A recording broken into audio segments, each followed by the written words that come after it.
حرارة في المروج الخضراء بالارتفاع.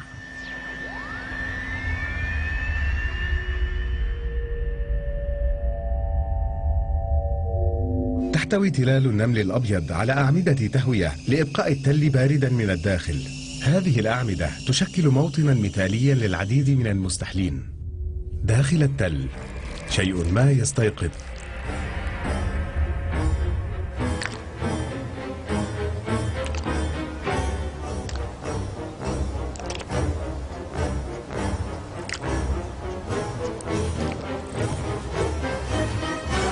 إنها سحلية الورل، وهي باردة الدماء كالزواحف كلها وتستمد طاقتها من الشمس.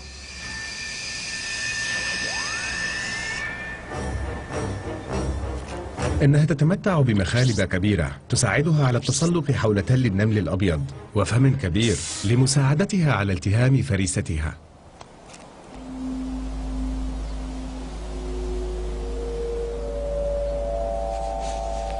وهذا التل هو موطن العديد من الزواحف الأخرى، إنها أفعى الكوبرا.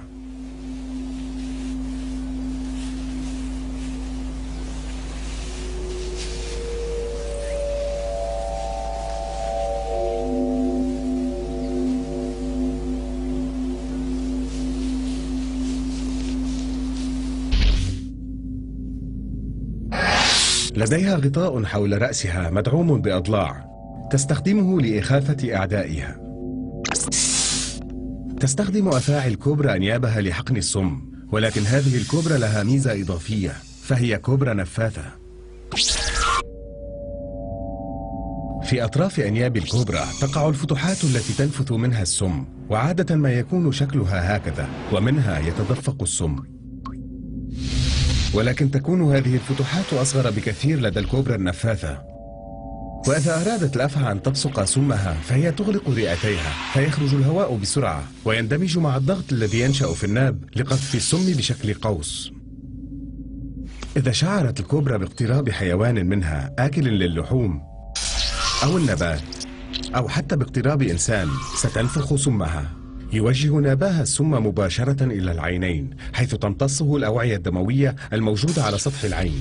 عند حدوث ذلك تتهيج القرنية، ويمكن أن يتسبب هذا بعمى مؤقت.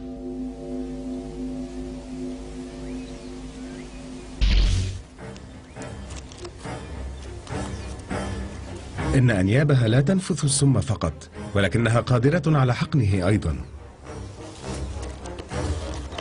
لذا عندما تتقابل السحلية والكوبرا يبدأ الاستعداد لمعركة مثيرة، القوة مقابل السرعة.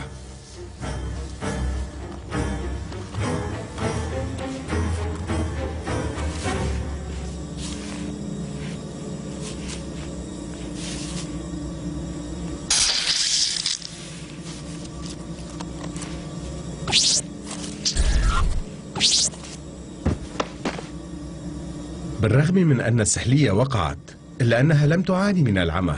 ولكن لماذا؟ لنشاهد هذا مجددا.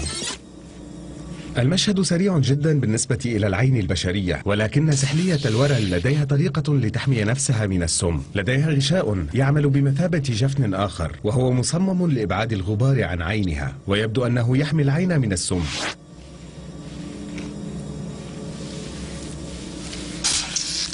الآن بدأ العراك بين الأفعى السريعة والورل الأخرق البطيء.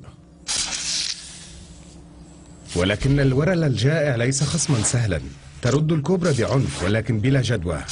هكذا انزلق الغشاء مجددا ليحمي عين السحلية.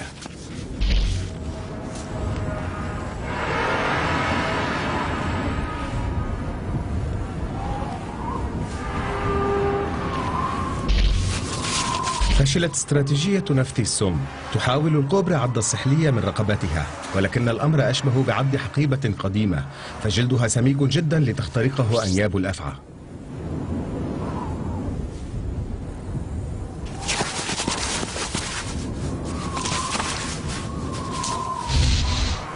لن تستسلم الكوبرا من دون عراك.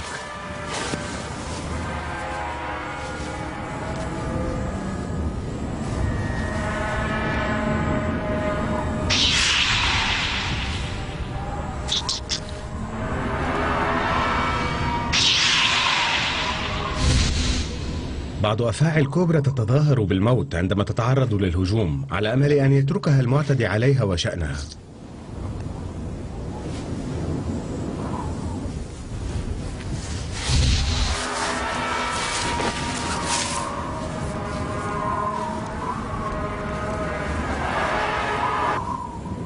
ولكن هذه الكوبرا قد ماتت حقا.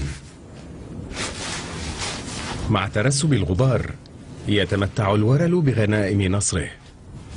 القوة والدفاع انتصرا على السرعة والسم.